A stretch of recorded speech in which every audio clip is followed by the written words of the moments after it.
এই দেখো, এটা হচ্ছে আজকের আমার লাঞ্চ। এই এতটা আলু ভাজা, ভাত আর বেগুন ভাজা, এটাই খাবো আমি। মাও খেতে বসেছে আমার পাশে। তো এই আলু ভাজা দিয়ে ভাত মেখে খেতেও না অপূর্ব লাগে, আর এইভাবে খেলে না সর্দি পুরো একদম টেনে যাবে। হ্যালো বন্ধুরা, কেমন আছো সবাই? আশা করি সবাই খুব খুব ভালো আছো। আমি ভালো আছি। আবার চলে এলাম একটা ফ্রেশ ছোট্ট ব্লগ নিয়ে। তো আজকে শনিবার আমার ছুটির দিন, কিন্তু সকালবেলা ঘুম থেকে উঠেই দেখি কারেন্ট অফ। মানে এটা দেখেই প্রথমেই মেজাজ পুরো গরম হয়ে গেল। আর কারেন্ট আসার নামই নেই। প্রত্যেক শনিবার এই কারেন্ট যাচ্ছে। তো মনে ছিল না কারেন্ট আজকে যাবে। মোবাইলে চার্জ দিয়ে রাখতাম, তো মোবাইলে সকালবেলা উঠে দেখি 10% চার্জ।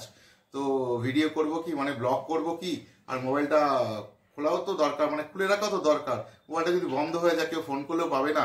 তো সারাদিন মোবাইলটা নিয়ে এখনো পর্যন্ত ঘাটতে পারিনি। একটু আগে কারেন্ট এলো, একটুকুনি চার্জে বসালাম, 30% মতো চার্জ হয়েছে। ভালো একটা ব্লগ শুট করে নিই। সকালবেলার থেকে না আজকে দেখছি শরীরটা খুব একটা ভালো নেই। কালকে হয়তো একটু ঠান্ডা লেগে গেছে। তো সকাল থেকে দেখছি নাক জ্বালা করছে, গলা জ্বালা করছে, শরীরটা এত ম্যাচ করছিল যে ঘরে শুয়ে বসেই ছিলাম। আর অন্যদিন চানটাও করে নিই সকালবেলায়, কাজ মিটা যায়। আজকে ভালোও লাগছিল না। শরীর খারাপ থাকলে না মনটাও খারাপ থাকে, মানে শরীরের সাথে মনের একটা যোগ আছে, কিন্তু তোমরা যাই বলো। তো জায়গায় এই হলো ব্যাপার। এখন সবাই চান করে উঠলাম, খেতে বসবো। আর মাকে বললাম আজকে আমার যা মানে ভালো লাগছে না কিছু খেতে, যা পরিস্থিতি, তাতে করে শুধুমাত্র একটুখানি রসুন দিয়ে আলু ভাজা করো। তো ওইটাই খাবো।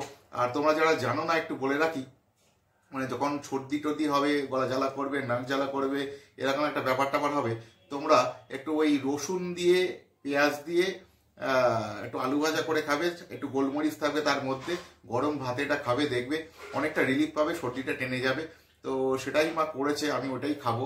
আর এটা ওটা করেছে, ওটা মাই খাবে। তো যাকে আমার আর ভালো লাগছে না, শুধু ওইটুকুনি খাবো। আজকে সকাল থেকে মুডটা তো পুরো অফ, তার মধ্যে শরীরটাও খারাপ। তো একটু ভাত খাই, ভাত টাত খেয়ে একটু রেস্ট নেই, তারপরে দেখি যদি বিকেলে শরীরটা ভালো থাকে তো কোথাও ঘুরতে টুরতে যাবো, একটু এদিক ওদিক করবো। বুঝতেই পারছো সারাটা সপ্তাহ আমি পুরো ব্লক থাকি, একটা দিন ফাঁকা থাকি, তার মধ্যে একটু শরীর খারাপ বাদিয়ে বসে রয়েছি। তো যদি বাই চান্স বেরোতে না পারি, আবার এক সপ্তাহ পরে আবার একটা ফাঁকা দিন। তো এই যে শনিবার আমার ছুটির দিন, বেশিরভাগ সকলেরই রবিবার ছুটি হয়, যাক আমার শনিবার ছুটির দিন। মানে ছুটির দিনটা যেন মানে চোখের নিমেষে পার হয়ে যায়। অন্যান্য দিনগুলো তবুও যেন পার হচ্ছে, দেখতে পাচ্ছি চোখের সামনে, মানে ফিল করতে পারছি। শনিবার দিনটা না ঝ্যাট করে পার হয়ে যায়, মানে ঘড়ির কাঁটা যেন গোল গোল গোল করে ঘুরতে থাকে, মানে এরকম একটা ব্যাপার আর কি। তো যাক খেতে বসি। এই দেখো, এটা হচ্ছে আজকের আমার লাঞ্চ। এই এতটা আলু ভাজা, ভাত আর বেগুন ভাজা, এটাই খাবো আমি। তো এই আলু ভাজা দিয়ে ভাত মেখে খেতেও না অপূর্ব লাগে, আর এইভাবে খেলে না সর্দি পুরো একদম টেনে যাবে। এক বেলার মধ্যে আমি একদম পুরো ফিট হয়ে যাব। মাও খেতে বসেছে আমার পাশে। তো মাকে বললাম যে প্রথমে একটু আলু ভাজা খাও, মানে একটু টেস্ট করো কেমন লাগে, পরে অন্য কিছু খেয়েও কোনে। তো এমনি মাছকে অনেক কিছু বেশ রান্না করেছে, বাঁধাকপি ডালনা করেছে, তারপরে বেগুন ভর্তা করেছে, আর মাছের ঝোল তো আছেই। তো আমি তো কিছুই খাবো না, আমি শুধু আলু ভাজা আর বেগুন ভাজা দিয়ে খেয়ে উঠে যাবো। সত্যি খেতে কিন্তু খুব ভালো লাগে, দারুণ লাগে। একটা সময় যখন আমি একটু একা থাকতাম, মানে বেশিরভাগ, মানে সপ্তাহে বেশিরভাগ দিন একা থাকতাম, তখন না এরকম আলু ভাজা করতাম। মানে সকালবেলা আলু ভাজা দিয়ে ভাত খেয়ে বেরোতাম, দুবেলা এসে আবার ওই আলু ভাজা দিয়ে ভাত খেতাম, রাত্রিবেলা আবার ওই আলু ভাজা দিয়েই ভাত খেতাম। মানে আলু ভাজাটা কমন ব্যাপার, অন্য কিছু থাকলেও সেটা পরে চিন্তা, আলু ভাজাটা আমি করে রাখতাম। আলু ভাজা আর ভাত অপূর্ব লাগে। শুধু ভাত কেন, আলু ভাজার সাথে লুচি, পরোটা, রুটি, ইভেন মুড়ি পর্যন্ত ভালো লাগে আলু ভাজার সাথে। দারুণ। তো আলু ভাজা আমার মতো কার কার প্রিয় অবশ্যই জানিও কিন্তু। তো ভাত তো প্রায় শেষের দিকে, তো বেগুন ভাজাটা ভাতের মধ্যে একটু মেখে নিই। গতকালকেও এরকম ভাজাভুজি দিয়ে খেয়েছি, খুব ভালো লেগেছিল, আজকেও তাই। তো আজকে একটু বেশি ভালো লাগছে কেন, আলু ভাজা রয়েছে তাই। তার মধ্যে নতুন আলু তো একটু স্বাদটা আরও ভালো লাগছে, নতুন আলুর স্বাদটা একটু ভালো লাগে আমার।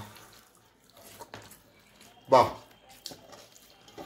বেগুন ভাজা দিয়ে আলু ভাজা দিয়ে সব একসাথে এবার মেখেছি, তো স্বাদটা আরও বেড়ে গেছে। তো খেয়ে উঠি, তারপরে আবার কথা বলছি। তো যাক বন্ধুরা, খেয়ে দিয়ে উঠলাম। তো একটুখানি বারান্দায় এসে একটু রোদে দাঁড়াচ্ছি। তো খানিকক্ষণ একটু রেস্ট নেবো, তারপরে যদি শরীরটা ভালো লাগলে একটু বেরোবো, ছুটির দিনটা একটু এনজয় করবো বিকেলবেলাটা। তো এই মুহূর্তে ব্লগটা খুব বেশি লম্বা করছি না, এখানেই শেষ করছি। দেখা হবে পরবর্তী ব্লগে অন্য কোনো মুহূর্তে। তো সবাই ততক্ষণ ভালো থেকো, আর সকলকে ভালো রেখো। টাটা।